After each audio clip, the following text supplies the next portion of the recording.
Good morning, everybody. Today is the 13th of November, and we are talking about Mohr's circle.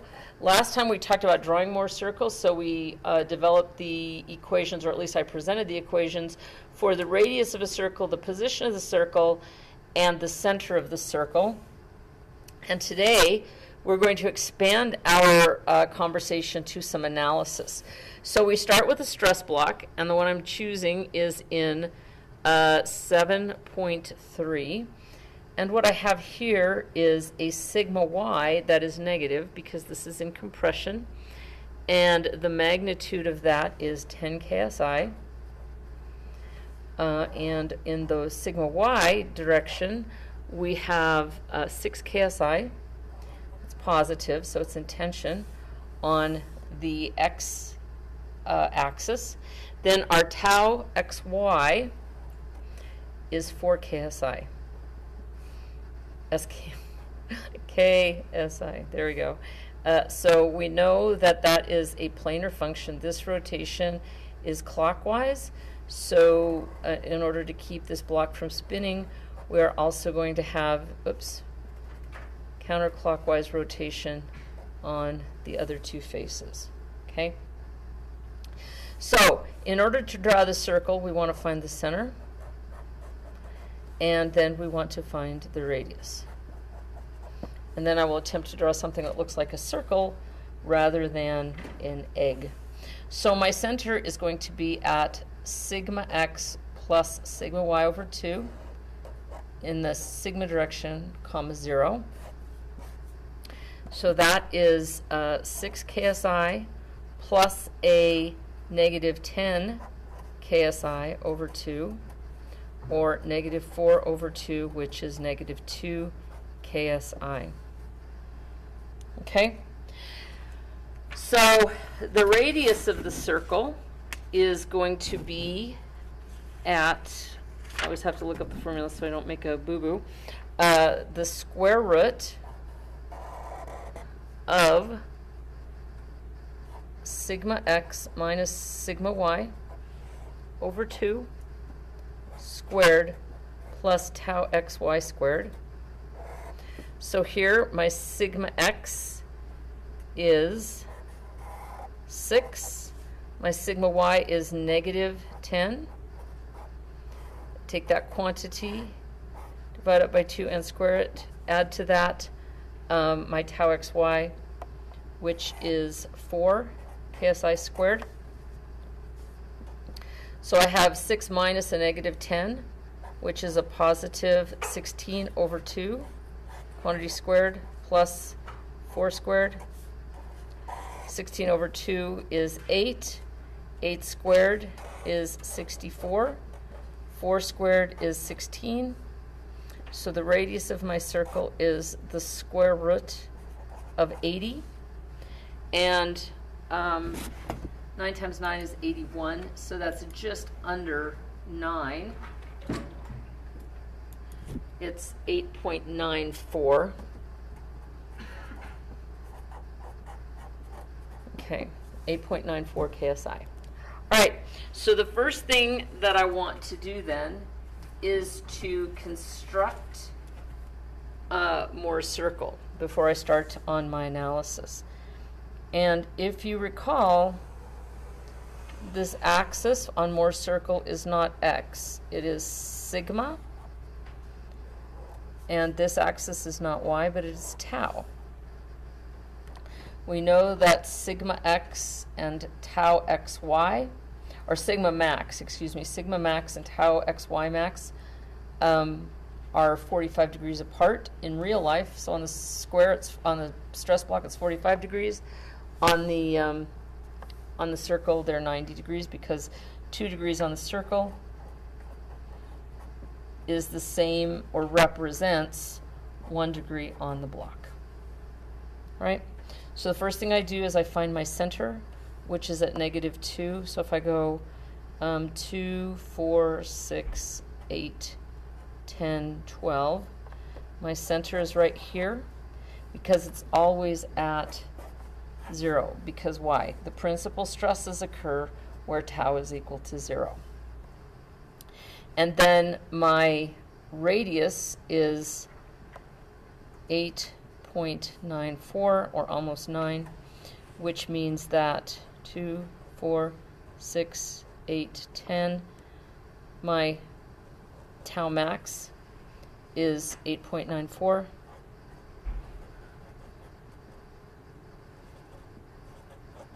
And my tau min, which is just a directional thing, is also, or I should say max negative really, but I'll just say min just for the sake of argument, is also 2, 4, 6, 8. But right here, okay, that means that my minimum sigma is going to be 8.94 to the left of 2, or it's going to have a value of 10.94, 2, 4, 6, 8, 10, 12. So this will be right here. Sigma min is negative 10.94. All these measurements are in KSI. And my sigma max is going to be 8.94 units to the left of that, or 6.94 positive. So this is 0, 2, 4, 6, 8. So we're going to be right about here. Okay, so sigma max is 6.94 KSI. So my circle sort of looks like, oh my gosh, here we go again. Here's the oval. Right? I really need engineering paper to do this better, but something like that. So if you can pretend like that's a circle, this is Mohr's circle. Now, in terms of analysis, we need to plot something. Where is sigma x? Where is sigma y? Well, they're represented by points on this circle. If you look at sigma x, its value is 6 KSI, and tau at that point, if I identify this as a cut face, is a negative, because the rotation on that cut face is clockwise, a negative 4 KSI. So that means the x face, or the cut face, let's call it that, is at a point on the circle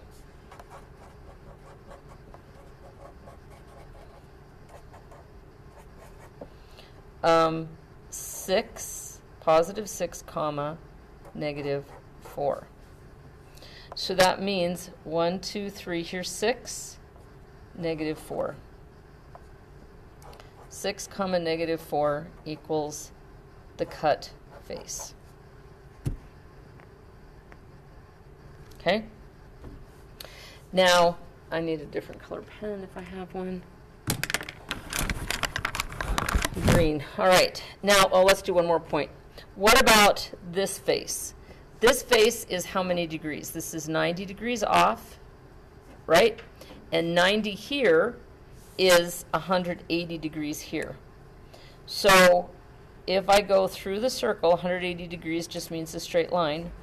Over here is the top face. Let's just call it that, the top face. And the top face tells me it should be at negative 10 and positive, because that rotation is counterclockwise, positive 4 KSI. So if I look at that 2, 4, 6, 8, 10, it's about right, and about 2, 4. Okay, so this is at top face is at negative 10 on the sigma axis, comma, positive 4. All right, so this point corresponds to this face. This point corresponds to this face.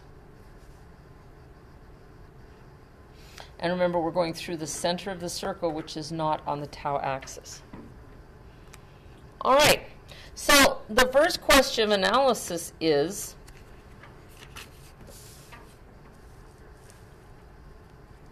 where is the cut face from the principal stresses?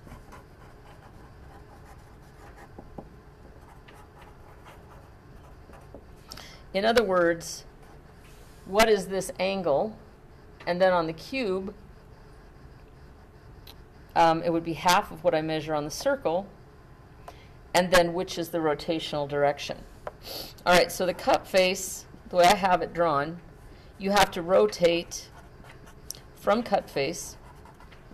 You need to rotate this way, which is counterclockwise, to get to sigma max.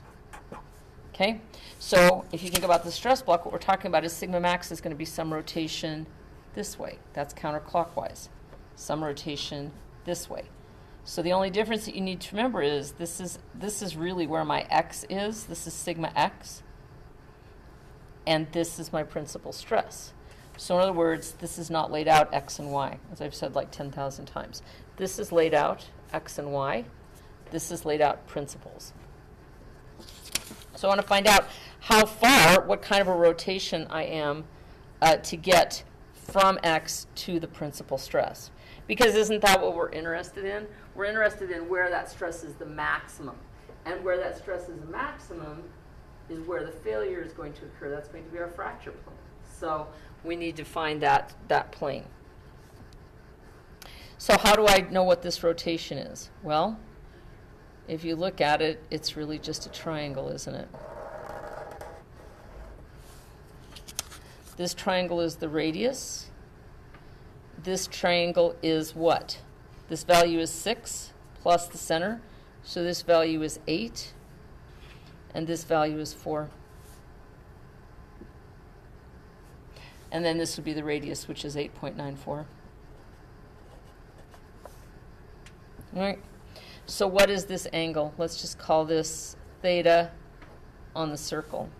Theta circle then, if I wish to think about it that way, this is 4, this is 8, opposite, adjacent.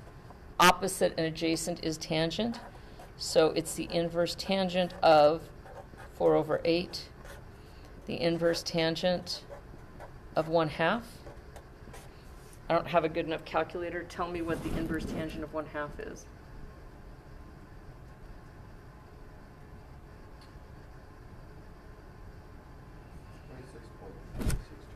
Super duper.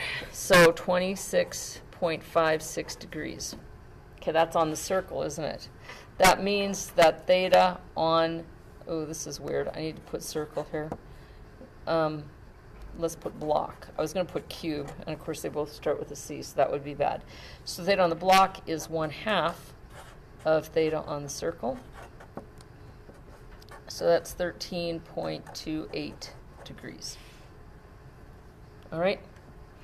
That means that right here, if I were to take this cut face and rotate it counterclockwise in the amount of theta block equals 13.28 degrees to sigma max. So this is the plane that is actually going to fracture on first, isn't it? That's where my maximum shearing stress is, the value of which is 6.94 KSI. That's also where tau, tau shearing stress is going to be equal to 0. So on this plane, everything has conspired, so to speak, so that this is at a value of 6.94 sigma in tension, and tau is equal to 0. Okay? Now, what do we know here if we wanted to get to sigma min? Because if this fails in compression, it's going to fail here, isn't it? This is from principal stress. This is 180 degrees to get to sigma min, which is 90 degrees here. So what does that mean? Well, that means if we rotate this 90 degrees, this is going to be sigma min. Okay? So I can tell what those planes are going to look like, and I can figure out my angles and place them. All right. Now, in the textbook, the question reads, for the given state of stress, determine the normal and shearing stresses exerted on the oblique face of the shaded triangular element shown. Okay, so I need to redraw this because all of our numbers are still the same. Our circle is still the same, but we have an orientation that's based on a different face. So here's what my block looks like. And the oblique face that's interesting to me is this, where this angle is 75 degrees. Okay? Now, if you think about it, if this angle is 75 degrees, this one's also 75 degrees, right? If I were to go from here to here. Just geometric, well, this one, yeah. 75, complement of 75, 75, all right? So this angle is also 75 degrees. That means from my X face, I would have to rotate on the block counterclockwise 75 degrees. What does that mean on the circle? That means I have to rotate times 2, 150 degrees counterclockwise to find that. So here's my cut face right here, and I rotate. If I went to here, that would be 180, right? But I want to go 150. So this is 30 from here to here, and this is 150. So I want to rotate 150 from my cut face, and then I want to find the values right here. All right, so if this is 150, this angle we know is 26.56. So that means that this angle from here to here is 150 minus 26.56, which is 123.44, I think. Let me check it out, make sure I'm not lying to you. 150 minus 26.56, 123.44. Yes, that is correct. Okay, so from here to here is 123.44. This angle is 90, right? So that means this angle, which I'll call theta. Theta is 123.44 minus 90 degrees, which is 33.44 degrees. Now, if you want to work with a unit circle, you don't have to go through all of this. You can just use those angles if you're confident of the signs of the different quadrants. But I'm just kind of going through this old school, using right triangle trig rather than unit circle trig. All right. So what are my values right here? From here to here. Here's my deal. This is the radius, right? So this is the 75-degree rotation. This is the center of the circle. This is my radius. The distance from here to here, I don't know what that is, right? This would be my x distance, which would be sigma. I'm going to call it sigma just because I don't want to confuse it with x and y. And this would be my tau from the center. So in other words, this is at -2. So when I get that, I will have to subtract it from 2. This is going to be my sigma value. All right, so I know that the radius of my circle is 8.94 ksi. And I know that this angle is 33.42. That means that this angle is also 33.44. Right, because this plus this is 90, so that has to be the 33.44 degrees. That means if I want to find this value, I need the opposite side to that angle, and I have the hypotenuse. Opposite and hypotenuse is the sine. So the sine to the -1 of whatever, how am I going to say this? The sine to the -1 is, let's just say this. The sine of 33.44 degrees is the opposite value, which is what I'm calling sigma over the hypotenuse, 8.94, or this length is going to be 8.94 times the sine of 33.44 degrees. And what does that turn out to be?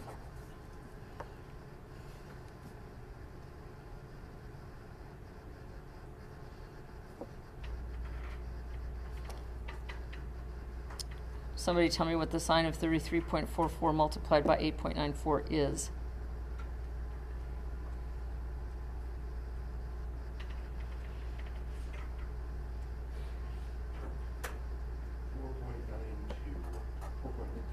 .93, and that's going to be in KSI. Very good. All right, so this distance is 4.93, but remember it's 2 over to the left from 0. So this value is actually negative 4.93 minus 2, or negative 6.93 KSI. And then the tau value, because we're at 0, is just this length. So this is adjacent hypotenuse. So the cosine of 33.44 is equal to tau at that point over 8.94. 8.94 times the cosine of 33.44 is equal to tau. And what's my value of tau? 7.46. There we go. All right. So the question says, determine the normal and shearing stress exerted on the oblique face. All right, so the answer is, therefore, at 75 degrees, comma, sigma tau equals negative 6.93 comma 7.64 comma KSI. All right. So you see how that works?